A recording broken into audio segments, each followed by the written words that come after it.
2026 को भारतीय जनता पार्टी के पूर्णकालिक राष्ट्रीय अध्यक्ष बने थे और अब जाकर उन्होंने पार्टी के अंदर भी बड़े बदलाव किए हैं, जिसमें 2027 में होने वाले यूपी विधानसभा चुनाव और 2029 में होने वाले लोकसभा चुनाव की अभी से तैयारियों वाली झलक दिखाई दे रही है। तो सबसे पहले इस लिस्ट से जुड़ी फिक्र की डेटा फाइल देख लेते हैं, यानी नंबर्स के हिसाब से यह लिस्ट क्या कहती है। इस बार 6 महिलाओं समेत 13 राष्ट्रीय उपाध्यक्ष बनाए गए हैं, जबकि पिछली बार 11 थे। 8 राष्ट्रीय महामंत्री बनाए गए हैं, पिछली बार ये 7 थे।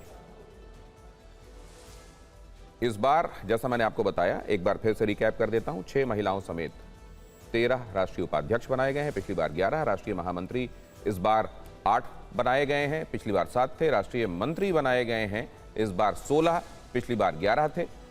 और अब नामों की भी बात कर लीजिए। आज की नई टीम में कुछ बड़े बदलाव हैं जिनकी सबसे ज्यादा चर्चा है। इस टीम में स्मृति ईरानी की वापसी हुई है, वो महासचिव बनाई गई हैं। पुरानी टीम में एक भी महिला महासचिव नहीं थी।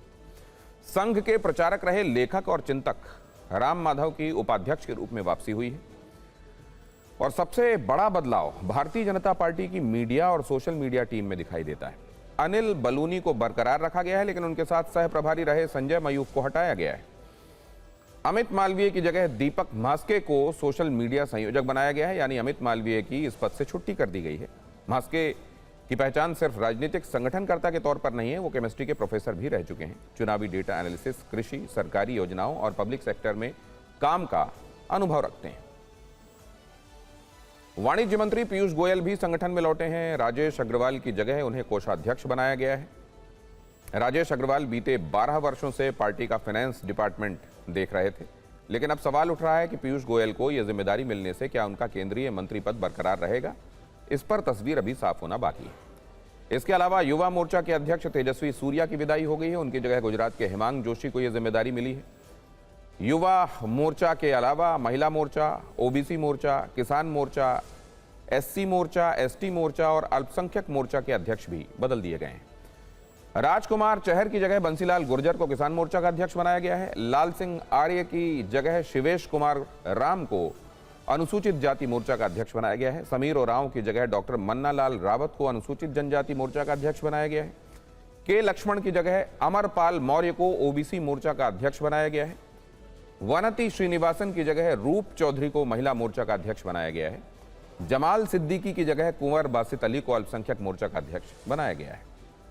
इस टीम में 3 पूर्व मुख्यमंत्रियों को भी जगह मिली है। राजस्थान के पूर्व सीएम वसुंधरा राजे राष्ट्रीय उपाध्यक्ष के पद पर बरकरार हैं। उत्तराखंड के पूर्व सीएम तीरथ सिंह रावत को भी राष्ट्रीय उपाध्यक्ष बनाया गया है। इसके अलावा त्रिपुरा के पूर्व सीएम बिप्लब देव राष्ट्रीय महासचिव बने। 65 सदस्यीय इस नई टीम में 12 महिलाएं हैं, यानी लगभग 20% का प्रतिनिधित्व है। 16 राष्ट्रीय सचिवों में 14 नए चेहरे और 8 राष्ट्रीय महासचिवों में 6 नए चेहरे शामिल हैं। इसके अलावा कुछ ऐसे बड़े नाम भी हैं जो पुरानी टीम में थे, उन्हें बरकरार रखा गया है। वसुंधरा राजे और अनिल बलूनी का नाम हम आपको बता ही चुके हैं। उनके अलावा बीएल संतोष राष्ट्रीय महामंत्री संगठन बने रहेंगे। लंबे समय से एबीवीपी कार्यकर्ता रहे विनोद तावड़े को उनके कुशल सांगठनिक कौशल के लिए फिर से महासचिव बनाया गया है। पश्चिम बंगाल में बड़ी विजय दिलाने वाले सुनील बंसल को दोबारा महासचिव बनाया गया है। चंडीगढ़ से सौदान सिंह को उपाध्यक्ष से हटाकर राष्ट्रीय सह महामंत्री संगठन बनाया गया है। मुंबई से शिव प्रकाश भी राष्ट्रीय सह संगठन महामंत्री की भूमिका में बने हुए हैं। बीजेपी के मार्गदर्शक मंडल और parliamentary board central election committee में फिलहाल कोई बदलाव नहीं किया गया है। इस टीम में चुनावी राज्यों का भी ख्याल रखा गया है। यूपी की खास तौर पर बात करें तो राष्ट्रीय उपाध्यक्ष वाली सूची में यूपी से 2 बड़े चेहरे रेखा वर्मा और प्रोफेसर तारिक मंसूर शामिल हैं। राष्ट्रीय महासचिव वाली सूची में भी यूपी से 2 बड़े नाम हरीश द्विवेदी और स्मृति ईरानी हैं। राष्ट्रीय सचिव वाली सूची में भी यूपी से 2 नाम डॉक्टर भोला सिंह, संगीता यादव शामिल हैं। संगीता यादव यूपी से ही राज्यसभा सांसद हैं।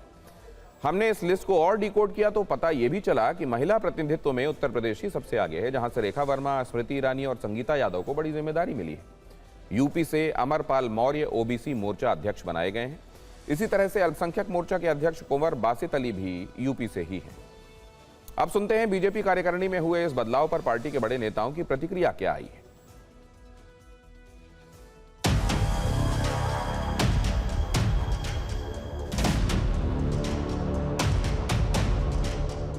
प्राइम मिनिस्टर नरेंद्र मोदी जी का अब सोच देखिए, किस तरीके से अपने टीम बनाते हैं। और हर स्टेट, हर रीजन, समाज के अलग अलग वर्ग और तजुर्बे वाले एक्सपीरियंस और ऊर्जावान नए चेहरा किस तरीके से मिश्रण करके टीम बनाते हैं। एक बहुत ही अच्छी टीम तैयार हुई है। इसमें अनुभवी लोग भी हैं, युवा रक्त भी हमको इसमें दिखाई पड़ता है। आदरणीय नितिन नवीन जी की वो सेना साबित होगी जो कांग्रेस पार्टी एनडी गठबंधन के जो ये कह सकते हैं कि विकास विरोधी, जन विरोधी जो चेहरे हैं उनको उजागर करके और पार्टी को आगे बढ़ाने का काम करें।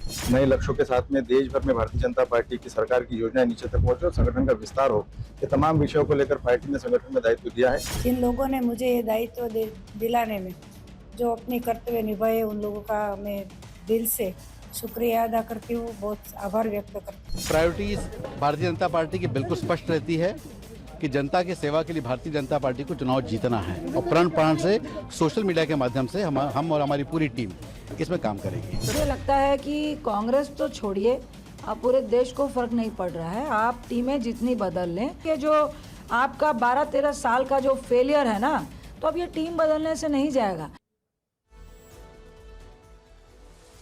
बीजेपी की नई टीम का गठन हो गया है। पार्टी ने कई नए लोगों को मौका दिया है। पीएम मोदी ने इसके बाद एक्स पर लिखा है, मुझे भरोसा है कि ये टीम हमारी पार्टी को मजबूत करने और पब्लिक सर्विस पर फोकस करने में अपना बेस्ट देगी।